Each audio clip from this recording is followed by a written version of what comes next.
Assalamualaikum warahmatullahi wabarakatuh. Maksud perjanjian antara aku dengan hambaku. Wali abdi masa'al.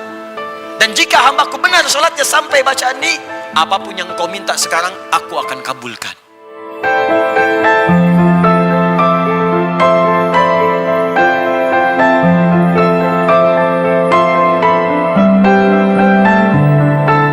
Quran surah kedua ayat 45 sampai 46. Gurau saja ya. Ya sejenak. Wasta'inu. Perhatikan kalimatnya wasta'inu.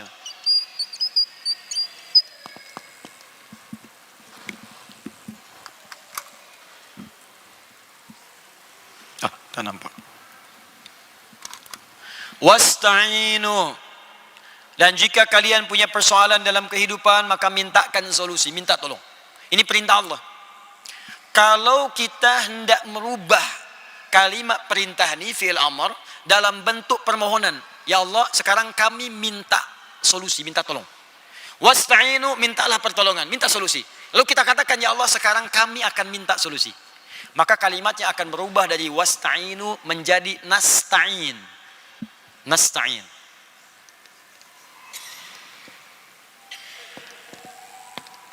Nasta'in.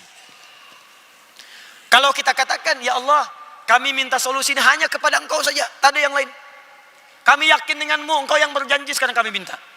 Kalau kalimatnya hanya kepada Engkau saja, kami yakin, maka tambahkan kalimat iyyaka di depannya. Iyyaka nasta'in. Iyyaka. Perhatikan kalimat ini rahasianya. Kata Allah, bila kamu punya persoalan, punya masalah, punya problem dalam hidup, maka mintakan kemudian kepada Allah. Bagaimana caranya?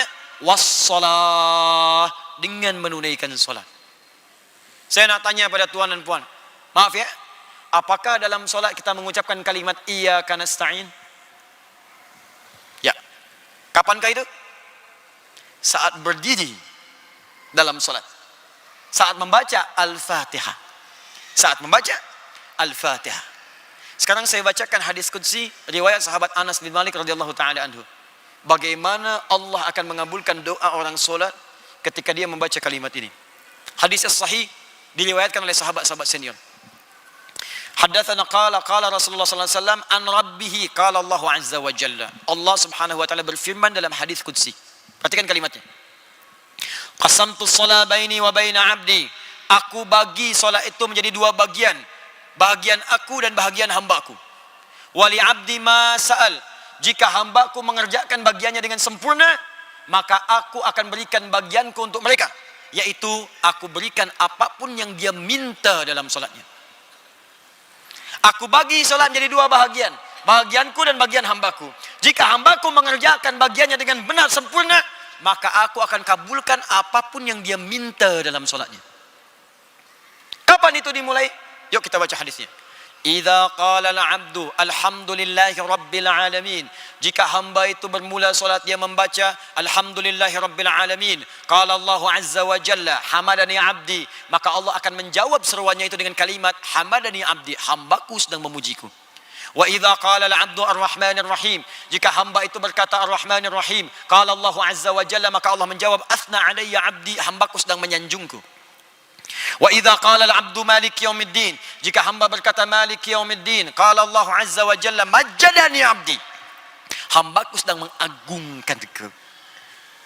Awas, kerana tu kalau sedang solat, rasakan kita ini ditatap oleh Allah. Tak mampu melihat, tapi rasakan kita dilihat. Dan rasakan dijawab setiap kalimat kita tu. Itu yang disebut ihsan namanya. Orangnya disebut muhsin. Bukalah hadis riwayat Muslim di jilid yang pertama, nomor hadis yang ke-8, riwayat sahabat Umar bin Khattab radhiyallahu taala anhu. Sebelah kiri paling atas di kitabnya. Dinukil oleh Imam An-Nawawi rahimahullah dalam kitabnya Al-Arba'in An-Nawawiyah, nomor hadis yang kedua, dikenal dengan hadis Jibril.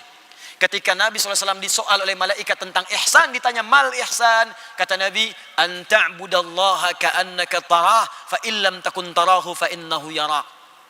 Engkau beribadah menyembah Allah, ta'budallah, engkau beribadah menyembah Allah. Kalau kita ingin beribadah, kita ucapkan na'budu.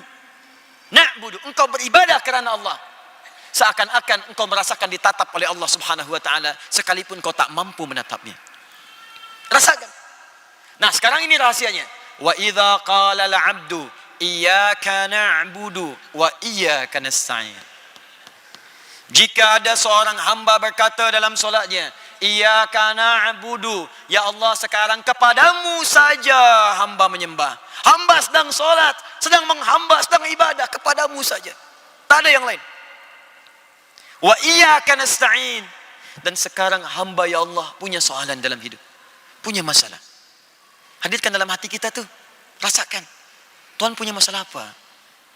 Tuhan punya problem apa? Hadirkan dalam hati. Jadi bukan sekedar bacaan saja. Begitu caranya, hadirkan dalam jiwa kita. Ya Allah, ini suami saya, istri saya, anak saya, budak-budak, di sekolah, problem di kantor, di pekerjaan, jabatan. Hadirkan di benak kita nih. Nabi Zakaria tuh melakukan itu.